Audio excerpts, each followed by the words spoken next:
throughout all of the past Pokemon games, there has always been one thing that has stayed the same, and that is that the ultimate end goal of every game is to become the Pokemon League champion. And from opponents like Blue, Alder, Steven, to yes, even Cynthia, these Pokemon champions have proven to be quite the strong Pokemon trainers. But out of all of the past champions we've had to face, which one is actually the most difficult? Well, today I think I've come up with what I believe to be the correct answer to who is the hardest Pokemon champion. What I'll be factoring into this video is how good the champions Pokemon are, how tough the battles were relative to the Pokemon generation they're in. For example, since Cynthia is the Gen 4 champion, one of her Pokemon being Spiritomb at that point in time has no weaknesses since Fairy doesn't exist. And of course, how many counters there are to their Pokemon. And as a side note, I will not be including Red in this champions video because when you battle him, he does not classify as a champion, more so a boss battle like Giovanni or Steven in Emerald. Plus, in those games, Lance is technically the champion, Red is just a final battle. And since there are now 10 different champions if you count Kukui and How, talking about all of them would just take up too much time in the video. So with that in mind, I decided to narrow down the contestants to just the top 3. Plus, we all know champions like Lance, Wallace, and Diantha have no business being in this video. If you guys enjoyed the video, be sure to leave a like, subscribe,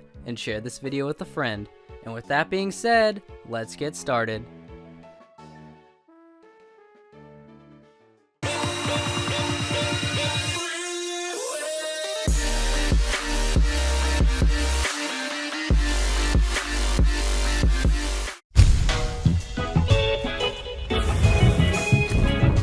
Now, I think we all know by now that when it comes to the newest installments in the Pokemon franchise, Pokemon Sun and Moon, there were a lot of things added that made the games pretty difficult. And for sure, one of those things has to be the addition of the final challenge to become the Pokemon League champion.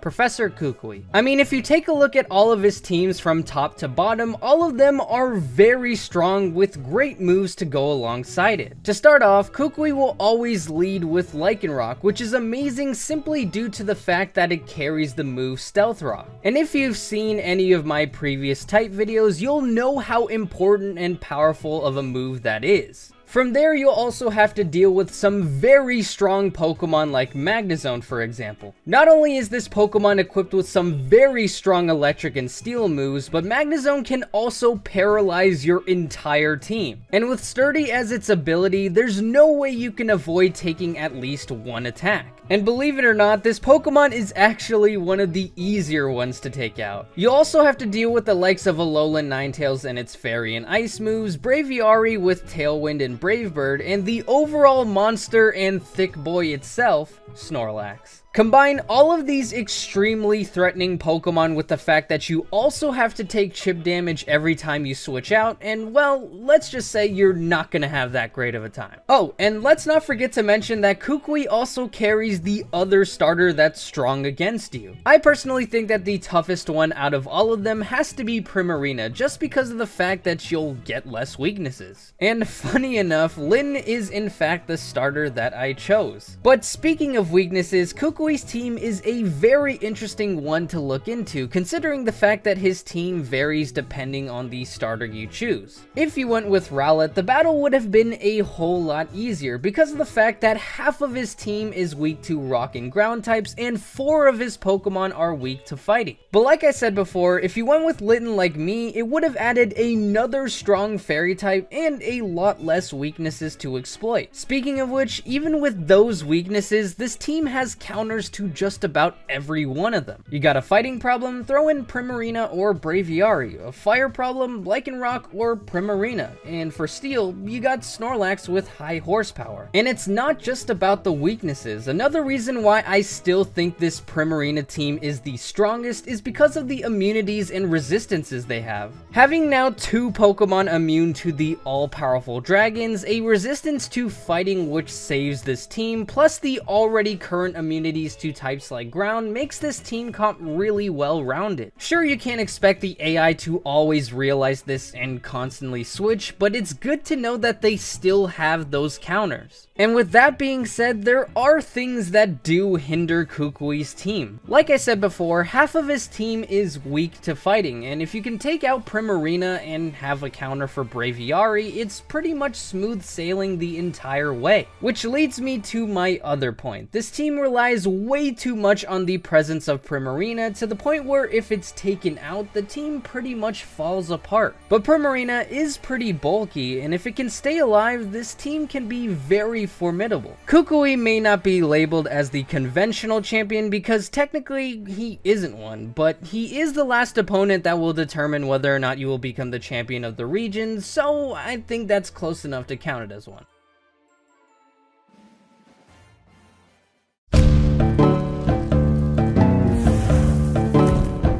Now, when it comes to talking about who is the most difficult Pokemon champion, a contender who is unquestionably brought up into the conversation has to be the champion of Sinnoh, Cynthia. Though known as kind of a dragon-type trainer, considering her strongest Pokemon, when you actually take a look at her team, she has probably the most diverse group of Pokemon I have ever seen. Now, for the sake of time, I'm only going to be focusing on Cynthia's Diamond and Pearl team, because to be honest, I think her Platinum team is substantially worse than her Diamond and Pearl team. Sure, Togekiss is great Gen 6 and onwards, but in Generation 4, it isn't that good considering fairies don't exist, plus Cynthia's Togekiss doesn't even have Serene Grace, so it's not nearly as annoying. Combine that with the fact that Gastrodon only has one weakness, and Cynthia's Diamond and Pearl team was a higher level, I think it's no question her Diamond and Pearl team was better. To start off, you have to deal with Spiritomb, which, as you guys know from my strongest dual types video, is one of the best type combos in the entire game, especially if you consider the fact that pre-Gen 6 this typing had absolutely no weaknesses. Combine that with the fact that it also has some very strong moves like Dark Pulse and Psychic, and well,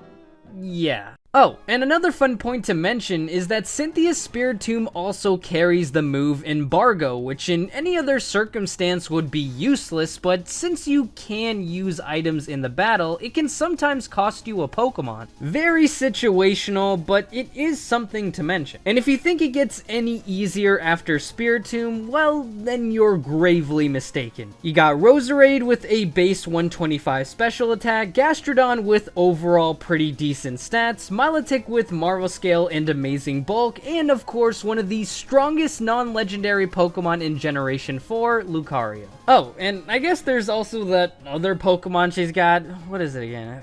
I think it's like the strongest non-legendary Pokemon, period. What was it? Oh yeah, it's Garchomp, right, Garchomp, how could I forget? And what I love so much about Cynthia's team, besides the fact that it's, well, strong as hell, is the amount of coverage moves she has. Ice Beam, Shadow Ball, Silver Wind, Stone Edge, her Lucario has frickin' Dragon Pulse. And with all of the coverage moves that Cynthia has, I think she has a counter for literally every Pokemon type. Which is a perfect segue into talking about all of the types this team is weak to. And unlike Professor Kukui's team, Cynthia doesn't really have any major weaknesses. Sure, there are a couple of her Pokemon weak to fire, grass, and ice, but there isn't one single typing that can take out most of her team. Plus, with all of the weaknesses her team has, there is a counter to all of them. Fire gets bodied by Garchomp, Gastrodon, and Milotic, Lucario can easily destroy ice, and Roserade can take care of grass. And with all of the coverage moves in Cynthia's arsenal, she's got a counter for everything. And as far as resistances and immunities go, just look at the Carfax. There's a lot of great things to work with here. The highlight of them being two Pokemon with the immunities to electric types, a strong resistance to fire types, and half of her Pokemon resisting one of the strongest types in the entire game,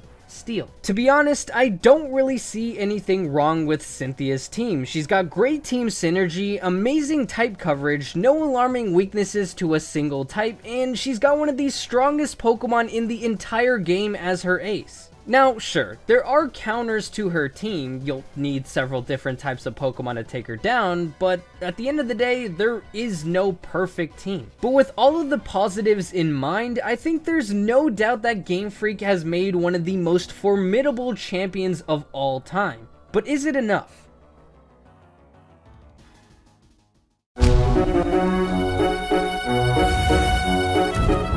I gotta say, one Pokemon generation that has given me the most nostalgia has to be the 3rd generation. Sure, I technically started in Generation 2, but growing up, some of my most fondest memories of my childhood were bringing my SP to school and loading up my save file of Pokemon Sapphire. And even though if I were to include Red in this video, this next champion would miss the cut, Steven is still an incredibly strong and powerful Pokemon champion. Though I normally say type-themed teams come with a strong disadvantage, having a majority steel typing plus some rock and ground types isn't as bad as you would think. I mean, if there was any type you had to use for a type-themed team, you can't really do any much better than the steel typing, considering it's got a bevy of resistances. Plus, none of his Pokemon are actually pure steel, and have a good to great complementary dual type. And when you take a look at Steven's team, he's actually got some very, very strong Pokemon. Metagross, Aggron, Skarmory, all of these steel types can be very effective in battle in a multitude of ways. And his other Pokemon like Claydol, Cradily, and Armaldo all have a role to play, and can fit his team comp pretty well. Now, as far as differences in his teams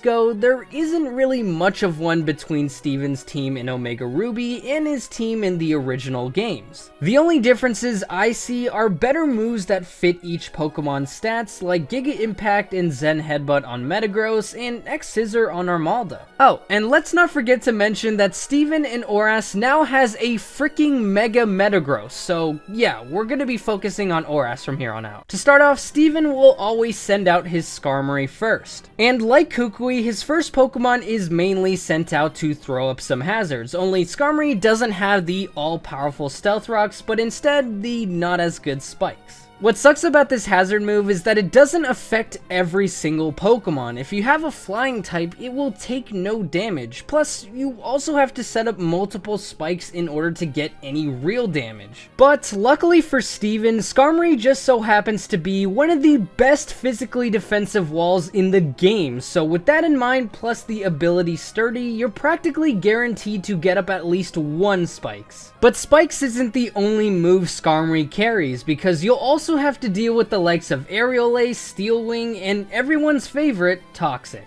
From there on, you'll have to deal with other very strong Pokemon like Aggron, Armaldo, and of course, Mega Metagross. But even the less powerful Pokemon on his team like Claydol and Cradily both have a role to play. Claydol is not only useful for its slight type differentiation, but also for the fact that it can set up both a reflect and light screen to lessen the power of your moves. Claydol in that aspect functions great as a support mon. As for Cradily, she functions more as a counter to one of the team's biggest threats being the water types. Speaking of which, when it comes to the weakness department, this team comp does have a fair bit of weaknesses, with the highlight of them being that water is strong against half of its team. Now this can be a problem, but like I said before, that's what Cradily is on the team for. And if you take a look at the team's immunities and resistances, this team actually has the most amount in total comparatively to the other two teams. Like I've stated in the past, Steel is really the ultimate defense. But unfortunately, this is where I think the pros end for Steven. While yes, there is a counter to a giant weakness on his team, Cradily does not fully resist the water typing, and it's just one Pokemon. If Cradily were to be taken out by, let's say, a fighting type, Steven would be toast. And unlike someone like Cynthia and to a lesser extent Kukui, Steven doesn't have the luxury of having those versatile coverage moves. Steven suffers from the same problem as Kukui, where he becomes way too reliant on one Pokemon. But on the other side of the spectrum, Cradily is pretty bulky, and he's also got all those other great Pokemon on his team, which can't be ignored. Overall, what I love about Steven's team is that even though not all of his Pokemon are are amazingly strong offensively, they all have roles to play that can make them pretty useful. It goes to show that strength comes in all shapes and sizes. All in all, I think Steven is a good champion, but is good enough to crown him as the hardest Pokemon champion? Let's find out.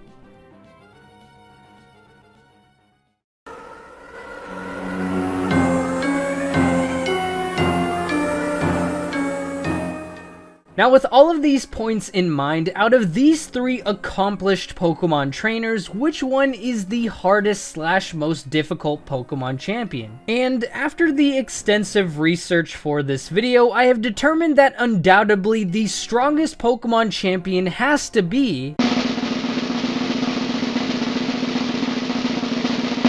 Cynthia. I mean, was it really any surprise who was going to win here? Cynthia, since her introduction to the series, was religiously accepted by the masses as the toughest Pokemon champion. Sure, the other champions are strong and great, but you can beat those teams with 3 of the right Pokemon. With Cynthia, you need an entire squad, because not only does she have the diverse types, but Cynthia also has the coverage moves to cover her tracks. Plus, Garchomp is just a beast. I mean, come on. You know, there's this saying nowadays that goes, behind every great man is an even greater woman, and especially in this case, it reigns to be true. The hardest Pokemon champion is Cynthia.